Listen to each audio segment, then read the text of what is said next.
ಸ್ವಾಗತಂ. ಮಹಾಶಿವರಾತ್ರಿ 2025 எப்படி தமிழ்ல ಹೆಂಗೆ ತೆಂಬೆ இல்லையா என்ன இப்படி and welcome to our beloved Home Minister and many other dignitaries who are here. మన ప్రియమైన హోంశాఖ మంత్రి గారికి ఇంకా మనకున్న ఎంతో మంది విశిష్టమైన అతిథులకు అందరికీ నమస్కారం. ప్రతి ప్రభుత్వంలోనూ ఎన్నో మంత్రులు ఉంటారు, కానీ మనకు స్వాతంత్రం తర్వాత ఒక మినిస్టర్ గారు ఉన్నారు. ఆయన కూడా హోమ్ మినిస్టర్ గారే. ఆయన లేకపోతే మన దేశమంతా ఒక్కటిగా అయి ఉండేది కాదు. నేను ఎవరి గురించి మాట్లాడుతున్నానో మీకు అర్థమైంది కదా. సర్దార్ పటేల్ ఆయన దేశాన్ని ఒక్కటిగా చేయడానికి చేసిన పని ఎంతో ముఖ్యమైన పని. లేదంటే మనందరం ఒక దేశం వారిగా మిగిలి ఉండేవాళ్ళం కాదు. దురదృష్టవశాత్తు దేశాన్ని విభజించడం జరిగినప్పటికీ ఏదైతే మిగిలి ఉందో అదంతా ఒక్క దేశంగా ఏర్పరిచారు. అప్పటి నుంచి ఎన్నో అభివృద్ధి కార్యక్రమాలు జరిగాయి. రాజకీయమైనవి, రాజ్యాంగపరమైనవి ఎన్నో జరిగినప్పటికీ దేశమంతా కాగితం మీద ఒక దేశంగా ఉన్నప్పటికీ దేశంలో ఎన్నో విభాగాలు నిజంగా మనం నియంత్రించగలిగినట్లు లేవు.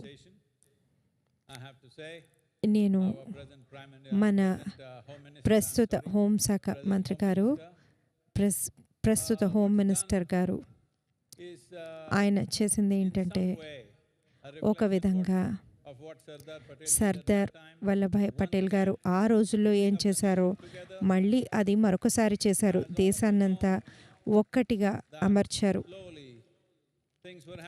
మీ అందరికీ తెలుసు, దేశంలో ఎన్నో జరుగుతూ ఉండేవి. ప్రతి నెల బాంబ్ బ్లాస్ట్ జరుగుతూ ఉండేది. ఎక్కడ జరుగుతుంది? బెంగళూరు, ముంబై, హైదరాబాద్ ఇలాంటి చోట్లు. ఇటువంటి మాటలు మనం గత 10 సంవత్సరాలుగా వినలేదు. వీటి కోసం పనిచేస్తున్న అన్ని సంస్థలకు, వాటికి నేతృత్వం వహిస్తున్న మన మంత్రి గారికి శుభాకాంక్షలు.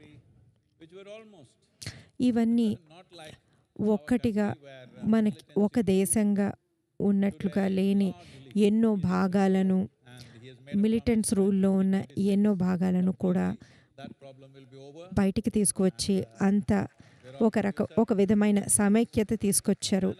ఆయన మనకు ఒక మాట ఇచ్చారు, మొత్తం దేశాన్నంతా కాశ్మీర్ని ఒక్కటిగా చేస్తానని. ఆయన మాట నిలబెట్టుకుంటారు. కాశ్మీర్ని కూడా ఇండియాలో భాగం చేస్తానని అన్నారు.